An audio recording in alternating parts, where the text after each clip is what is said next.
Summary of The 5 a.m. Club by Robin Sharma. Written by Alyssa Burnett and Quickread. Narrated by Alex Smith.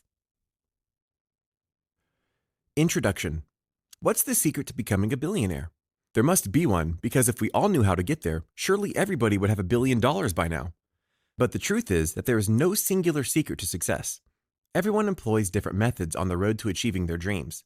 And in the case of one very successful billionaire, that secret was starting his day at 5 a.m.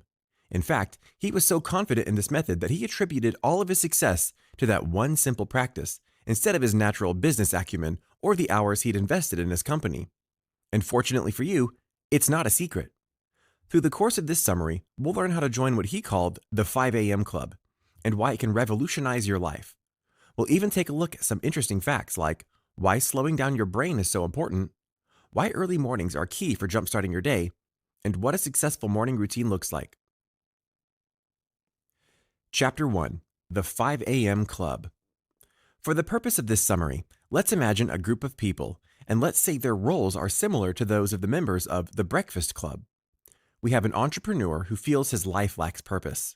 We have a frustrated artist who's trying to spark their creativity. And last but not least, we have a billionaire mentor, a wacky character with some unconventional success secrets to share. So let's say they all meet at a professional conference, which centers around a keynote speaker known as the Spellbinder, a business guru renowned for his ability to captivate audiences and impart life-changing success tips. So, following the keynote speech, the billionaire approaches our artist and entrepreneur in disguise. Rather than dressing like a billionaire, he was, in fact, severely underdressed for the occasion. But this too was part of a calculated strategy, to remind himself and others that money isn't everything, and that you can't judge someone's wealth or worth by their appearance. He often dressed as though he was very poor indeed. Given his appearance, you can imagine the other's surprise when he told them that he'd made a fortune by following the Spellbinder's advice, and that the Spellbinder was actually his personal mentor.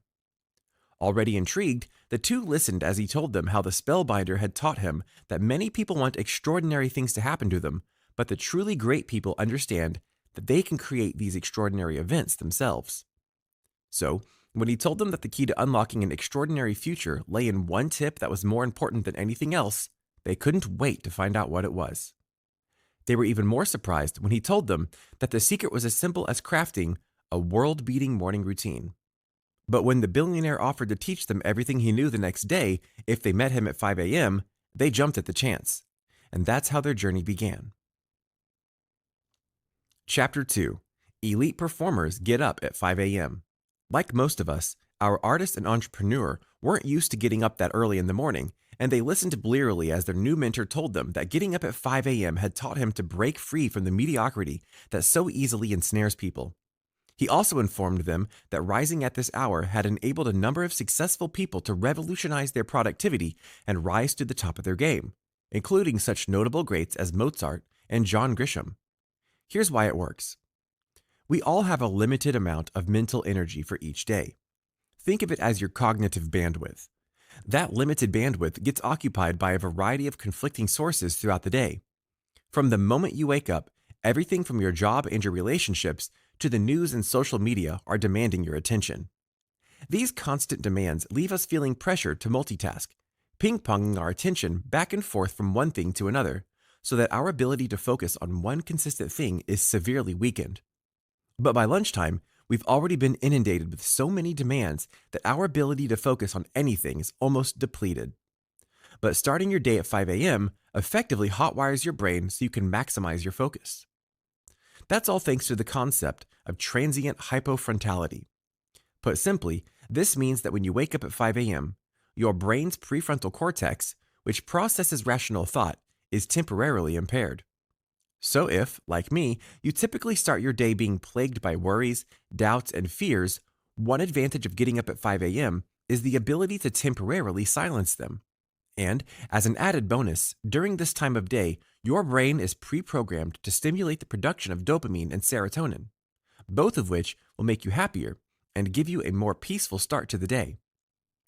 So when you minimize unproductive thoughts and negative self-talk and replace them with energy, peace, and productivity, it stands to reason that you'll enter a natural state of flow in which you're happier and more focused. And if you start your day with that kind of boost, there's no limit to what you can accomplish. But if that's not enough to convince you to forego a few hours of sleep, you might also want to consider this. If you want to be at the top of your game and class yourself amongst the top 5% of the world's elite performers, you have to be willing to make commitments that the other 95% of the world aren't going to make. And most people definitely aren't willing to get up at 5 a.m. So if you want a huge competitive advantage, this is a great way to get ahead. Chapter 3: How to be a history maker. There are people who accomplish things, and then there are people who make history and become household names. The latter category is comprised of people who set records, break boundaries, and make successful contributions so significant that they are immortalized through their success. But what's the difference? And what determines the type of success you have? According to our billionaire mentor, a history maker is defined by their 4 areas of focus. The first is their ability to capitalize on their talents. This doesn't mean that they're the most talented people, but rather that they make the most of what they have. So instead of comparing your gifts to someone else's and assuming you don't have what it takes, capitalize on the talents you do have and use them to make a difference. The second key area of focus is the ability to free yourself from distractions. This is especially vital because it's probably the #1 problem that holds people back. And whether your distraction comes in the form of social media addiction or a toxic relationship that drains you of your energy, neither of these distractions can remain in your life if you want to be a winner. So, to cultivate a winning worldview, it's crucial that you focus, simplify, and concentrate. Start by eliminating multitasking from your life and become a purist instead, devoting your attention only to a few key projects instead of spreading yourself thin between loads of little tasks throughout the day. It's also vital that you eliminate distractions. So take an aggressive spring cleaning approach to the mental clutter of your life. Turn off notifications when it's inhibiting your focus. Cancel activities that don't add joy and value to your life. And most importantly, give yourself a distraction-free hour to jumpstart your day by joining the 5 a.m. club. Thirdly, it's also important to understand the power of day stacking. Put simply, day stacking means that accomplishing a few small tasks each day is more important than doing a couple of big things once in a while. So work on strengthening one small skill or ability a little bit at a time each day. If you want to get on top of your email inbox, cultivate a better daily routine, or improve your performance in a few little areas. This is the perfect way to do it. And last but not least, the final key area of focus for history makers is practicing personal mastery. This concept is based off psychologist Anders Ericsson's theory that a person must invest 2.75 hours of daily practice in a skill before they reach the level of elite mastery. So, if you want to master yourself and truly become capable of orchestrating a successful future, invest the first 2 hours of each day in working deeply on yourself, your mindset, and your attitude. Chapter 4: Your 4 Interior Empires. If you've ever attended professional conferences, chances are that you, like our artist and entrepreneur, have frequently heard that you should work on your mindset. But the billionaire acknowledged that the mindset is actually only one of 4 interior empires which require constant attention and personal improvement. And although working on your mindset is great, if that is the only area you're focused on, that means you're ignoring your heart set, health set, and soul set. So let's take a look at each of these sets and their roles in your life. Your heart set is exactly what it sounds like. It's the state of your emotional well-being. And because each of your 4 interior empires are connected, the strength and stability of your mindset doesn't matter if your heart set is in shambles. And even though Sigmund Freud has largely been discredited, he was right when it was asserted that unexpressed emotions will never die. They are buried alive, and they will come forth later in uglier ways. So, if you consider that truth and the impact that emotional instability can have on your life, it follows naturally that when you develop your emotional well-being, you're laying the foundation for a healthier, more stable life across the board. Your health set is also important because, as you might imagine, you're pretty limited by what you can accomplish if you're in poor health. So, commit to your future success by taking care of yourself in the present and making a commitment to boost your health and productivity by pursuing exercise. The physical and emotional benefits of exercise are well documented, but it doesn't hurt to be reminded that exercise can increase the flow of positive hormones and reduce stress, both of which can greatly benefit your personal life and career. And last but not least, it's crucial that you also focus on your soul set. Think of your soul set as your spirituality or what keeps you centered. By focusing on your soul set, you'll be able to connect with the truest version of yourself and relinquish your ties to the temporal and superficial elements of everyday life. Getting up at 5 a.m. can help with this too, because this early start will give you a window of clarity and opportunity which you can use to reflect on what you have to offer the world. Chapter 5: The 20-20-20 Formula.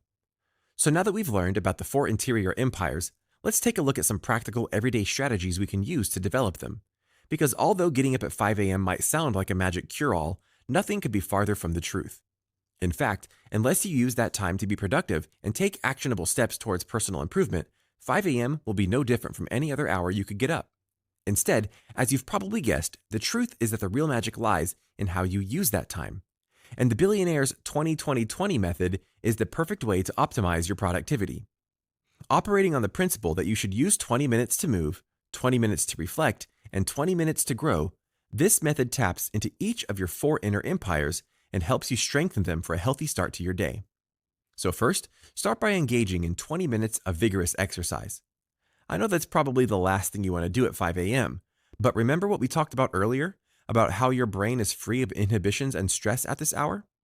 The good news is that if you can spring out of bed at 5 a.m., you'll sort of get a chance to catch your brain off guard before it's awake enough to remind you that you don't like exercising at 5 a.m.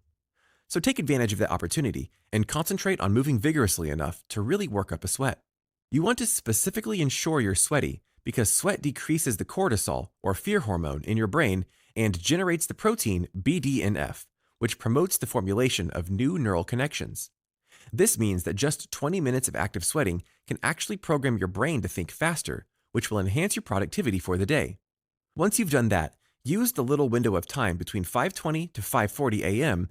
as a time of deep reflection and solitude. Before your day is flooded with conflicting pressures and distractions, take a few moments to reflect on what's most important to you and use this time of reflection to center your focus on your top priorities. Once you've taken about 10 minutes to reflect, use the remaining 10 minutes to write your thoughts down in a journal. Document your ambitions, fears, frustrations, and the things you're grateful for in a journal. As you do so, envision yourself surrendering these stresses to the paper and removing their weight from your own heart and mind. After you're finished writing, use your remaining few minutes to meditate. Studies show that meditation also helps reduce fear. So if you start your day by engaging in 2 activities that decrease your fear hormones, you'll have a doubly fearless start to your day. Meditating on the new insights you've gained through your reflection and journaling can also help you to feel calmer and more centered, and you'll be able to carry this sense of peace with you throughout the day. Now it's time to use the last 20 minutes of your morning's first hour. This is the time for growth, so take these 20 minutes to learn. Whether you're listening to a podcast that stimulates thought, or reading a biography, or learning something new about business, psychology, or innovation, you can tailor your learning experience to the interests that most benefit you and your career. Keep in mind that every successful history maker is also defined by their love of learning and commitment to growth. So dedicate yourself to spending 20 minutes of each morning in pursuit of knowledge. So there you have it. This method not only provides you with a ready-made perfect morning routine, it also shows you how to unlock the full potential that's accessible to any member of the 5 a.m. Club. Chapter 6: Embrace Sleep. A system which asks you to get up at 5 a.m. probably doesn't sound like one which prioritizes sleep. But in fact, a good night's sleep is integral to achieving life-changing results with the 5 a.m. Club. Because, as the billionaire explains to his new protégés, research has shown that sleep is one of the key factors at play when it comes to predicting life expectancy.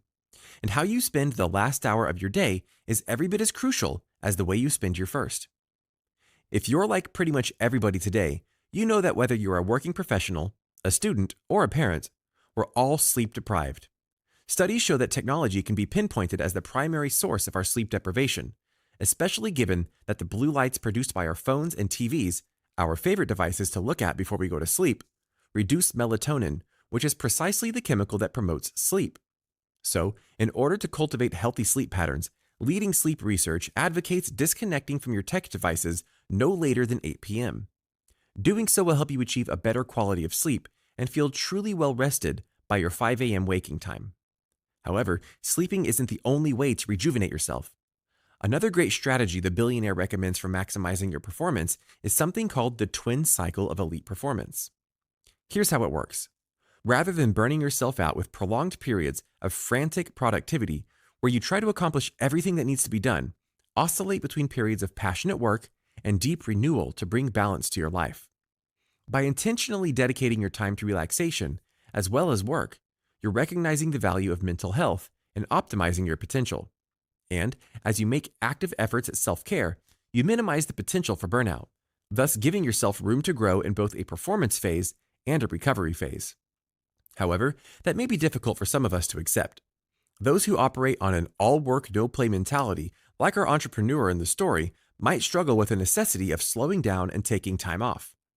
We might even feel guilty when we're not working, as if we're using our time for less worthy things.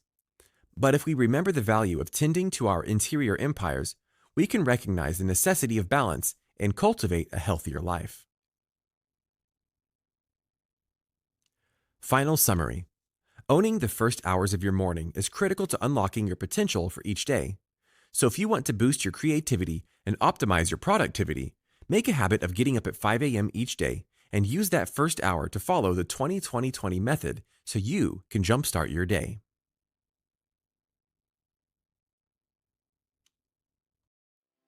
Did you like this audiobook summary? Click the like button now to support our channel and click subscribe if you want to get notified each time we post a new free audiobook summary on YouTube.